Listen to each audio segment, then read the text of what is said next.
మీ ఎలాంటి వ్యాపార ప్రకటనలకైనా వెంటనే మా ఛానల్ సంప్రదించండి. ప్రస్తుతం మనతో పాటు ప్రముఖ ఆధ్యాత్మికవేత్త వేదిక్ ఆస్ట్రాలజర్ గోనుగుంట్ల సురేష్ బాబు గారు ఉన్నారు. గురువుగారితో మాట్లాడదాం. నమస్కారం గురుగారు. సార్ మణికంఠ గారు నమస్కారం అండి. జూలై నెల 2026 విశేషంగా కన్యా రాశి వాళ్ళకి మరి ఈ నెల ఎలా ఉండబోతుంది, వీళ్ళు ఎటువంటి జాగ్రత్తలు తీసుకుంటే ఈ మాసం వెళ్ళి కలిసి వస్తుందంటారు? సో ముందుగా మణికంఠ గారు, ఈ జులై మంత్ యొక్క విశిష్టత మనం తెలుసుకుందాము. ఎందుకంటే ఆ మాసం ఎంత గొప్పదో తెలుసుకుంటే ఆ మాసంలో ఉన్న రోజు కూడా అంత గొప్పగా ఉంటుంది, మన లైఫ్ కూడా అంత గొప్పగా ఉంటుంది. సో ఆ విధంగా మనం ఇండివిజువల్ లైఫ్ నేచర్కి, నేచర్ నుంచి వ్రతాలకి, కాలానికి మన మహర్షులు అలైన్మెంట్ చేశారనమాట. అందుకనే మాసాలు, తిథులు, మోడాలు ఇవన్నీ రకరకాలు పెట్టేశారు. ఇందులో మనం ఫస్ట్ జులై మంత్ చూసుకుంటే చాలా చేంజెస్ ఉన్నాయండి. ఇందులో ఒకటి, మాసం ఫస్ట్ 15 days నిజ జ్యేష్ఠ మాసం ఉంటుంది 13వ తారీఖు వరకు. 14 నుంచి మనకి ఆషాఢ మాసం స్టార్ట్ అవుతుంది. ఇందులో ఎప్పుడైతే మనకి ఆషాఢ మాసం స్టార్ట్ అయిపోతుందో మనకి దేవీ నవరాత్రులు, గుప్త నవరాత్రులు అని స్టార్ట్ అయిపోతుంటాయి. వారాహి నవరాత్రులు అని అంటూ ఉంటారు. అయితే ఆ తర్వాత మనకి ఏమవుతుందంటే ఇమ్మీడియట్గా మనకి కర్కాటక రాశిలోకి ఎప్పుడైతే ప్రవేశం చేస్తూ ఉన్నాడో మనకి ఏమంటారు, కర్కాటక సంక్రమణ దక్షిణాయనం అంటారు. ఎప్పుడైతే దక్షిణాయనం స్టార్ట్ అవుతుందో మనకి చాతుర్మాస వ్రతం అని స్టార్ట్ అవుతుంది. అది మనకి తొలి ఏకాదశి పండుగ ఉంటుంది. మనకి తొలి ఏకాదశి వచ్చేటప్పటికి ఎప్పుడు వస్తుంది, 25వ తారీఖు వస్తుంది. చాతుర్మాస వ్రతం 26 నుంచి స్టార్ట్ అవుతుంది. 29వ తారీఖు గురు పూర్ణిమ ఉంది.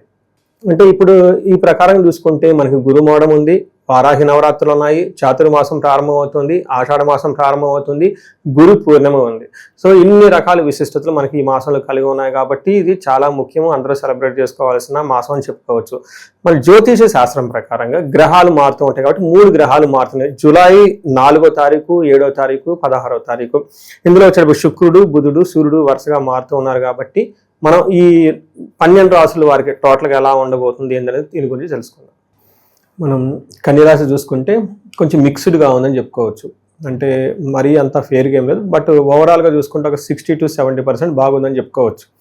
అక్కడక్కడ కొంచెం ప్రతికూల పరిస్థితులు కూడా ఉన్నాయి, అవి ఏందో మనం చూద్దాం.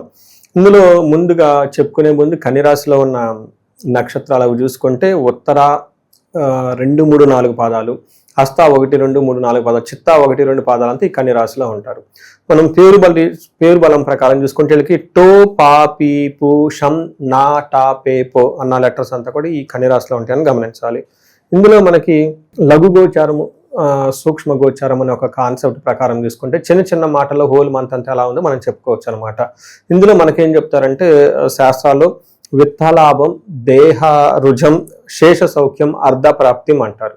అంటే దీని మీనింగ్ ఏంటంటే విత్తలాభం అంటే ఫైనాన్షియల్గా గెయిన్ చాలా బాగుంటుంది. రెండోది దేహ రుజం, కొంచెం శారీరకంగా అలసట ఎక్కువగా ఉంటుంది, హెల్త్ కాంప్లికేషన్స్ ఉండే అవకాశం ఉంటుంది. శేష సౌఖ్యం, ఓవరాల్గా చూసుకుంటే హ్యాపీగా, ప్రాస్పరిటీగా ఉంటారు. సో ఇప్పుడు మనం చూసుకుంటే ముఖ్యంగా సూర్య భగవానుడికి 11వ స్థానంలో ఉండటం చాలా కలిసి వస్తుంది. ఎప్పుడైతే సూర్యుడు 11వ స్థానంలో ఉంటారో మనకి ఏం చెప్తారంటే అర్ధచ్చ స్వకులాచార గృహే నిత్య ఉత్సవం శుభం నిత్య మాధుర్య భుక్తిచ్చ లాభే ఏకాదశి గతో రవి అంటారు. అంటే ఎప్పుడైతే 11వ స్థానంలో సూర్యుడు ఉంటాడు ఏమవుతుందంట, అర్ధచ్చ అంటే ధనానికి సంబంధించి, రెండోది స్వకులాచార అంటే వాళ్ళ ఇంటికి సంబంధించిన పద్ధతులు, ఆచారాలు, వ్యవహారాలు ఫాలో అవటంలో, గృహంలో నిత్య ఉత్సవం శుభం, ఏదో ఒక శుభకార్యం జరిగి ఇల్లంతా కళకళలాడుతూ ఉంటుందని చెప్తూ ఉంటారు. నిత్య మాధుర్య భుక్తిచ్చ, చక్కగా మంచి ఫుడ్ అంతా ఎంజాయ్ చేస్తూ ఉంటారు, లాభప్రదంగా ఉంటుందని చెప్తుంది శాస్త్రంలో. శుక్రుడు 12వ స్థానంలో ఉండటంతో విశేషంగా ధనం వస్తుంది, కానీ లగ్జరీ, విందులకి వినోదాలకు ఖర్చులు పెడతారని కూడా చూపిస్తూ ఉంటుంది అనమాట. అయితే ఇంత బాగుంది కాబట్టి కుజుడు మాత్రం వీళ్ళకి 9వ స్థానంలో ఉండటంతో కొంచెం జాగ్రత్తగా ఉండాలి. ఏ విషయంలో జాగ్రత్తగా ఉండాలి, దేహ శోషణం, పీడ అంటే శారీరకంగా కొంచెం ఇబ్బంది పడే అవకాశం ఉంటుంది. మనకు సంస్కృతిలో ఏం చెప్తారు, అశనాచ్చ అంటే ఏమవుతుంది, అశనాచ్చ ధనశూన్యం, శోషణం దేహ పీడనం, స్థాననాశనం, విరోధచ్చ అని చెప్తారు. నవమస్తే ధారాసుతే అంటే 9వ హౌస్లో కుజుడు ఉండటం ఏమవుతుందంట, అనుకున్న పనులని సరిగ్గా జరగకుండా ఇబ్బంది పడుతూ ఉంటుంది, శారీరకంగా కొంచెం టైర్డ్నెస్గా ఉంటుంది. స్థాననాశనం, లాంగ్ ట్రావెల్ చేసేవాళ్ళు, దూరంగా ఉన్న వాళ్ళకి కొంచెం ఇబ్బందులు కలిగే అవకాశం ఎక్కువగా ఉంటుంది. ఫాదర్కి కూడా హెల్త్ విషయంలో కొంచెం జాగ్రత్తగా ఉండాలని చెప్తూ ఉంటుంది. అయితే 10వ స్థానంలో బుధుడు ఉంటే మంచి జరుగుతూ ఉంటుంది. ఏ మంచి జరుగుతుందంట, ఉద్యోగంలో వృద్ధి ఉంటుంది, సుఖ సంతోషంగా ఉంటారు, మంచి సుఖంగా ఉంటారు, కార్యనిర్వహణ, ఎగ్జిక్యూషన్ పవర్ చాలా స్ట్రాంగ్గా ఉంటుంది. అంతేకాకుండా వీళ్ళకి ఆల్టర్నేటివ్ మెథడ్స్ బాగా ఎక్కువగా పుట్టుకుంటారు. ఒక అవకాశం ఎక్కడన్నా కనపడకపోతే రెండో వేలో ఖచ్చితంగా వేరే విధంగా ఆల్టర్నేటివ్గా ఎంప్లాయ్మెంట్ చేసే అవకాశం ఎక్కువ ఉంటుంది. తర్వాత ఉద్యోగం కానివ్వండి, యాక్షన్ ఎనీథింగ్ ఆల్టర్నేటివ్ మెథడ్స్ వాడి చక్కగా విజయం సాధించే అవకాశం ఉంటుంది. అదే ప్రకారంగా వీళ్ళకి శుక్రుడు 12వ స్థానంలో ఉన్నారు. ఎప్పుడైతే శుక్రుడు 12వ స్థానంలో ఉండటంతో ధనం అయితే వస్తుంది, బట్ ఆ ధనాన్ని విపరీతంగా విందులకి, వినోదాలకి, ఖరీదైన లగ్జరీ ఐటమ్స్ కొనుక్కోవడానికి, విలాసవంతమైన వస్తువులకు ఎక్కువగా ఖర్చు పెట్టే అవకాశం ఉంటుంది. ఇది కాకుండా మనకేం చెప్తారంటే ఆటంకాలు కూడా కలిగిస్తూ ఉంటుంది. వ్యవసాయం కానీ వ్యాపారంలో చేస్తూ ఉంటే ఆటంకాలు ఎక్కువగా కలుగుతూ ఉంటుంది. అలానే గుప్త రోగాలు అంటే చెప్పుకోని విధంగా కొన్ని ప్లేసుల్లో వీళ్ళకి రోగాలు వచ్చే హెల్త్ విషయాలు వచ్చే అవకాశం ఉంటుంది. కొంచెం జాగ్రత్తగా ఉండటం ఎంతైనా అవసరం అండి. నక్షత్రాలకు సంబంధించి ఈ రాశికి ఎలా ఉంటుంది గురుగారు? ఉత్తర ఫాల్గుని, హస్త, చిత్త నక్షత్రాలు ఇందులో ఉంటుంది. ఇందులో ఉత్తర ఫాల్గుని నక్షత్రం చూసుకుంటే పరాభవము ఫస్ట్ లాభప్రదంగా ఉంటుంది చూసుకుంటే ఓవరాల్గా. రెండోది ఏమవుతుంది, అతి భయము, దేహపీడనం, అతిగా భయపడే అవకాశం ఎక్కువగా ఉంటుంది. పరవాసము, ఫారిన్లో ఉన్న ఫారిన్ రిలేటెడ్ ఎవరైనా వాళ్ళకైతే బాగా కలిసి వచ్చే అవకాశం ఉంటుంది. అనుకున్న పనుల్లో చికాకులతో కొంచెం ఉంటాయి, అదర్వైజ్ అంతా బాగుంటుంది. హస్త నక్షత్రం వాళ్ళకి క్షేమంగా ఉంటారు. ఫారిన్లో ఉండే అవకాశం, లాంగ్ ట్రావెల్ చేసే వాళ్ళకి బాగుంటుంది. వీళ్ళు కూడాను అతి భయము, దేహపీడనం, హెల్త్ కాంప్లికేషన్స్తో అతిగా భయపడే అవకాశం ఉంటుంది. భయపడే అవసరం లేదు, ఇది టెంపరీ ఫేజ్ అని గమనించుకోవాలి. అలానే చిత్తా నక్షత్రం వాళ్ళకి దేహపీడనము లాభప్రదంగా ఉంటుంది, పరవాసము క్షేమప్రదంగా ఉంటుంది. వీళ్ళకి కూడాను అతిగా భయము పడే అవకాశం ఉంటుంది, కొంచెం జాగ్రత్తగా ఉండాలి. ఓవరాల్గా చూసుకుంటే వీళ్ళకి అతిగా భయపడే పరిస్థితులు ఉంటుంది. హెల్త్ కాంప్లికేషన్స్ నెగిటివ్గా ఉన్న, పాజిటివ్ సైడ్లో ఫారిన్లో ఉన్న లాంగ్ ట్రావెల్ చేసే వాళ్ళకి బాగుంటుంది, క్షేమంగా ఉంటుందని మనం గమనించుకోవాలి. అయితే హస్త నక్షత్రం వాళ్ళకి కొంచెం ఏమని చెప్తారు, పశునాశనం అంటే వీళ్ళకి ఏదన్నా కనుక ఒక సపోర్ట్ ఇచ్చే రిసోర్స్ ఏదైనా ఉంటే ఇది వీళ్ళకి అందుబాటులో రాకుండా ఇబ్బంది పడే అవకాశం ఎక్కువ ఉంటుందని గమనించుకోవాలి. సో మనం ఇదంతా గోచార ఫలితాల కింద చెప్పుకుంటామండి మణికంఠ గారు. దీని ప్రకారం ఏంటంటే ఒక 30% మాత్రమే ఇప్పుడు మనం చెప్పుకునేవి వాళ్ళకి అప్లై అవుతాయి.